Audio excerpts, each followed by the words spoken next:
இன்றைக்கி நாம் பார்க்க இருக்கிறது டிப்ரெஷன், மன சோர்வு. இந்த மனச்சோர்வு இன்னைக்கு ரொம்ப காமனாகவே இருக்குது. காரணம் என்ன அப்படின்னா, சின்ன வயசில் கேட்குறதுலாம் கிடைக்கிது, கேட்காதும் கிடைக்கிது. ஏன் அப்படின்னா, அந்த காலத்தில் இப்போ நாங்கள் சின்ன பிள்ளையாக இருக்கும் பொழுது வீட்டில் நிறைய ஃபேமிலி மெம்பர்ஸ் இருப்பாங்க. நாம் நினச்சாலும் சில விஷயங்கள் கிடைக்காது. இல்லை நம்ம அண்ணன் யூஸ் பண்ண ஒரு சைக்கிளோ இல்லை ஒரு சட்டையோ அவருடைய சகோதரர்களுக்கு கிடைக்கும். அது எல்லா வீட்லேயும் ஒரு இயல்பாக எடுத்துக்கொள்ளக்கூடிய ஒன்று. இன்றைக்கி நாம் புதுசாக பிள்ளைகளுக்கு வாங்கி கொடுக்குறோம். எல்லா வீட்டில் ஒரு பிள்ளை இருக்குது, நினைத்ததெல்லாம் கிடைக்குது. அப்போ வளரும்போது சில நேரங்களில் மனசோர்வு அப்படிங்கிறது வருது.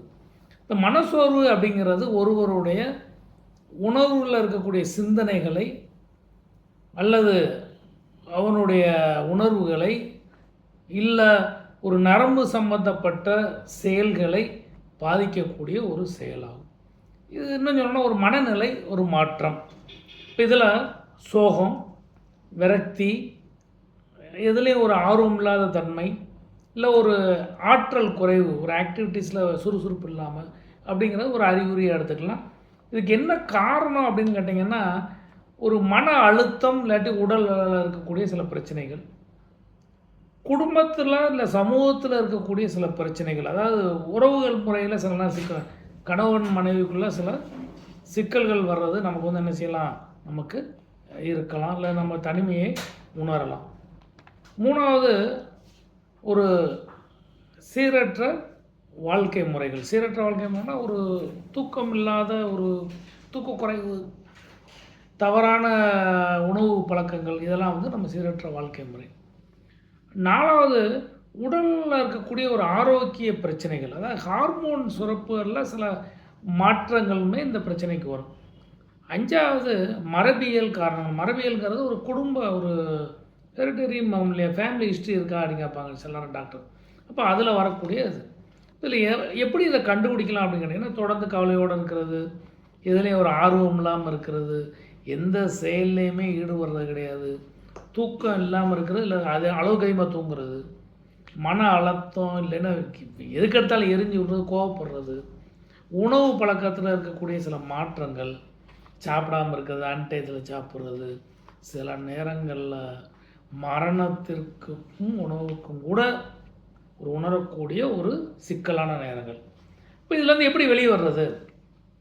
ஒன்று, எப்போ நம்ம ஒரு டிப்ரெஷனில் இருக்கோம் அப்படிங்கிறத நமக்கு தெரிஞ்சுக்கிட்டோமோ, அறியணும். தெரிஞ்சுக்கிட்ட உடனே நம்ம என்ன செய்யணும், யூ ஷுட் அக்செப்ட் இட்.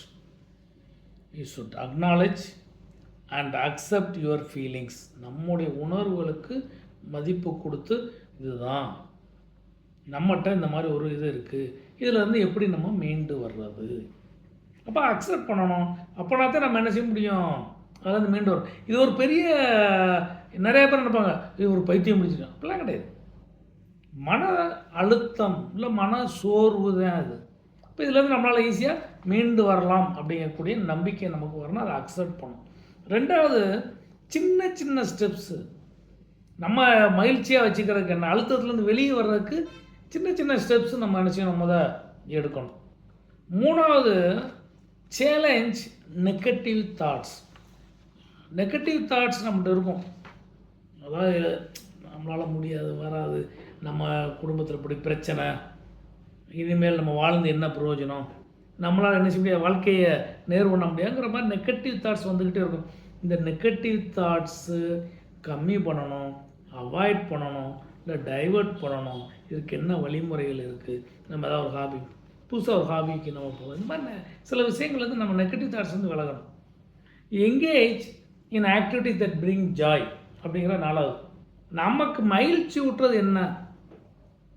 மகிழ்ச்சி ஊட்டுறப்போ நம்ம என்ன செய்யலாம், ஒரு நேச்சர், காலையில் சன்ரைஸை பார்த்து சந்தோஷப்படலாம், நிலா பார்த்து சந்தோஷப்படலாம், ஒரு கடல் காற்றை பார்த்து அது மாதிரி நிறைய விஷயங்களில் நம்ம டைவர்ஷன் பண்ணி சின்ன சின்ன விஷயங்கள், ஒரு நல்லா வீட்டில் லவ் பேர்ட்ஸ் வளர்க்க வேண்டியதான், ஒரு பெட் அனிமல்ஸ் வளர்க்கலாம், மீன்கள் வளர்க்கலாம். இதெல்லாம் நமக்கு என்ன செய்யும், ஒரு மகிழ்ச்சியை நமக்கு கொண்டு வரும். Improve your physical health. நம்முடைய ஃபிசிக்கல் ஹெல்த் அப்போ என்ன செய்யணும்? காலையில் ஒரு வாக்கிங் போகலாம், ஒரு மெடிடேட் பண்ணலாம், இந்த மாதிரி சில விஷயங்கள் நம்ம பண்ணலாம். 6வது, சோசியலைஸ் அண்ட் சீக் சப்போர்ட். நண்பர்கள்ட்ட இருந்து கொஞ்சம் அரட்டை அடித்தாலே பாதி இது. Share your feelings. சில நேரங்களில் சிரித்து மயிலுங்கள். அப்படி குடும்ப உணர்வோடு இருந்தாலே சரியாக போயிடும். 7, practice mindfulness and relaxation. Relax your self. நல்லா தூங்குங்க. தூங்கினாலே ரிலாக்ஸாக இருக்கும். நல்லா என்ன செய்யுங்க? மியூசிக் கேளுங்க, நல்லா பாட்டு, நல்லா சாங்ஸ் கேளுங்க. உங்களுக்கு எந்த சாங்ஸ் பிடிக்கும்? நிறைய பேர் பழைய பாடல்கள் கேட்டுக்கிட்டு இருப்பாங்க. சிலவங்க பார்த்திங்கன்னா இளையராஜா மேத்தா நிறைய மெலோடிஸ் நிறைய கேட்பாங்க. உங்களுக்கு எது பிடிக்கும்? அதில் ஐக்கியமாங்க. 8, seek professional help when needed. இல்லை, நமக்கு கொஞ்சம் சிகிச்சை தேவைப்படுது, டாக்டரை மீட் பண்ணுறது நல்லது, ஒரு எக்ஸ்பர்ட்ஸ்கிட்ட போய் நம்ம கன்சல்ட் பண்ணுறது நல்லதுன்னா அதற்கு நம்ம போகணும். Avoid unhealthy coping mechanism. Unhealthy coping மெக்கானிசம்ங்கிறது என்ன செய்வோம் கேட்டிங்கன்னா, மன சோர்வு வருது. என்ன செய்வோம்? சோகமாக இருக்குது, ஏதோ ஒரு பிரச்சனை நம்மளை போட்டு அழுத்தும். மனசு நம்ம ஏன்டா பிறந்தோன்னு இருக்கும். அப்போ என்ன செய்வாங்க? தண்ணி அடிச்சுட்டு அப்பாடா கொஞ்சம் ரிலாக்ஸ் ஆகிட்டேன். அது ஒரு நாள் அடிப்பேன், இப்போ டெய்லி அடிப்பேன், கொஞ்சமாக அடிப்பேன். அப்புறம் அது இவ்வளோ அடித்தாதே எனக்கு மன சோர்வு போதுமே. அப்புறம் இனியாரமும் அப்புறம் கஞ்சா அடிப்பேன், போதை வஸ்துக்கள், இப்படியே ஸ்மோக்கிங், இப்படியே போயிடும். It should be avoided. அது மட்டும் இல்லை, நம்ம எமோஷனை சப்ரஸ் பண்ணக்கூடாது. எமோஷன் வருதா, லெட் இட் கம். அது எப்படி மேனேஜ் பண்ணுறதுங்கிறத நம்ம பார்க்கணுமே தவிர அதை போட்டு சப்ரஸ் பண்ண வேண்டிய அவசியம் கிடையாது. 10வது, be patient and kind to yourself. அமைதியாக இருங்க. Let it go, let it come and it may go. பொறுமை அவசியம். பேஷியண்ட்டாக இருப்போம்.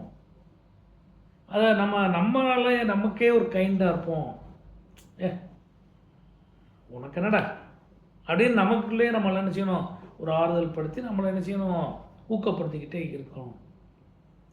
டெய்லி சூரியன் உதிக்கத்தான் செய்யும், சாயங்காலம் அது மறையத்தான் செய்யும்.